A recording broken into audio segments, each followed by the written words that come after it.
देशाचे अर्थसंकल्पीय अधिवेशन येत्या 28 जानेवारीपासून संसदेत सुरू होत आहे।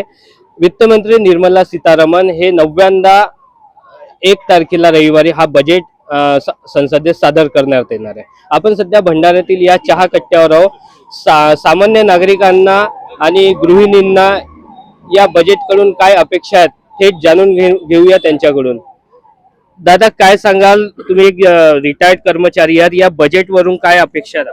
बजट में क्या है, जो अभी हम देख रहे हैं कि आम आदमी बड़ा परेशान है, संकट में है, उसको कोई रोजगार उपलब्ध नहीं हो रहा है और महंगाई कमर तोड़ होते जा रही है। और देख रहे हैं हम कि आज बड़े बड़े उद्योग जो सेंट्रल गवर्नमेंट ने खोलने के लिए परमिशन दी थी, यहाँ पर जैसा भेल वगैरह का प्रोजेक्ट है अपने भंडारी जिले में, ये पिपलगांव में, वो प्रोजेक्ट उन्होंने इतना पैसा खर्च करने के बाद जमीन एक्वायर करने के बाद में खोल नहीं पाई। और उसमें आज जो लोगों को रोजगार मिला रहता और रोजगार के कारण लोगों के पास पैसा आ रहा था, पैसा आने से क्या है वो अपने रोजमर्रा की जरूरतें पूरी कर सकते थे।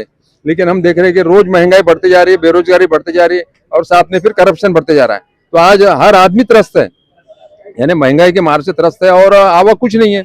ऊपर से जीएसटी ये सब बातें हैं और बड़े बड़े फ्लाईओवर, बड़े बड़े 6 लाइन 4 लाइन 10 लाइन इतनी बना के क्या कर रहे हैं? यानी महंगाई इसी से बढ़ रही ना। हम देख रहे हैं कि आज सोना क्या रेट चले गया, सोने का भाव आज आसमान छू रहा है।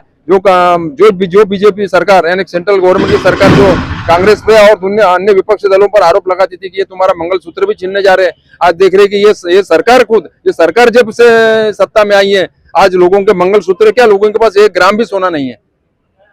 एक करदाते म्हणून काय अपेक्षा जाणून घेऊया त्यांच्याकडून। भाऊ, काय सांगाल, करदाते म्हणून काय अपेक्षा आहे बजेट? करदाते असल्या कारणाने एक व्यक्ती एक कर हे अधिक महत्त्वाचं आहे।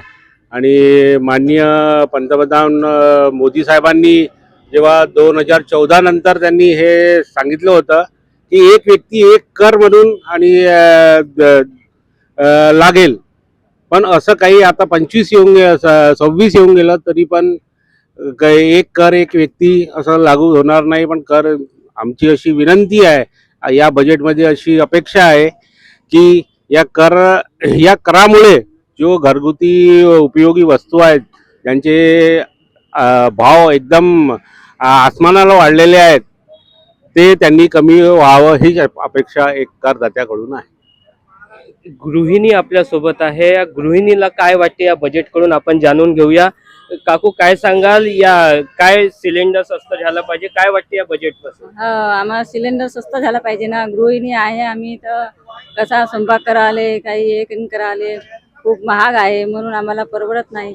वित्तमंत्र्यांकडून आम्हाला मदत पाहिजे, ते आम्हाला करायला पाहिजे।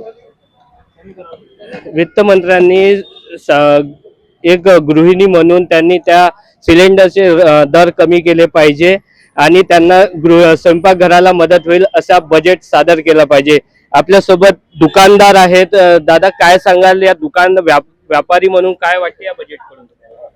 व्यापारी म्हणून असं आहे का, आता लोकांकडे रोजगार नाही आहेत आणि रोजगार नसल्यानं महंगाई एवढी वाढलेली आहे, त्यांना पुरेसा पुरत नाही, कमाई करून सुद्धा पुरत नाही आणि एवढी महंगाई वाढलेली आहे, कर एवढा लागलेला आहे का भरपूर पेट्रोल डिझेल ज्याला आयात केलेली वस्तू एवढी महाग झाली आहे का ते घेणं कठीण आहे। महागाई वाढलेली आहे आणि लोकांनी रोजगाराकडे लक्ष दिलं पाहिजे। काही ज्येष्ठ नागरिक आपल्या सोबत आहेत। काय सांगाल काकाजी, आपलं बजेट येत आहे 1 तारखेला, काय वाटते या बजेटकडून? मी सेवानिवृत्त पोलीस संघटना भंडारा अध्यक्ष बोलतो, दादाजी कठाने।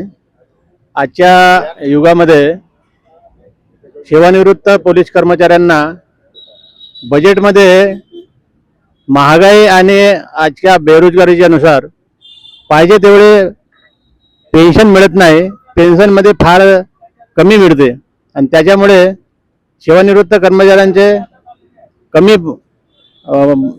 पेन्शनमुळे आरोग्यावर जास्त परिणाम होतात आणि ते खर्च करण्यास कमी पडतात। तसेच आजच्या युगात महागाई आणि बेरोजगारी खूप वाढलेली आहे, त्या निमित्ताने आपल्याला सेवानिवृत्तांना पेन्शन मिळायला पाहिजे ही एक आमची इच्छा आहे। सेवानिवृत्त कर्मचाऱ्यांना पेन्शन ही वाढवून दिली पाहिजे अशी अपेक्षा हे ज्येष्ठ नागरिक करत आहेत। असे अनेक मुद्दे घेऊन ह्या बजेटकडे या लोकांच्या नजरा आता लागलेल्या आहेत. नितीन कुथे, LS मराठी, भंडारा.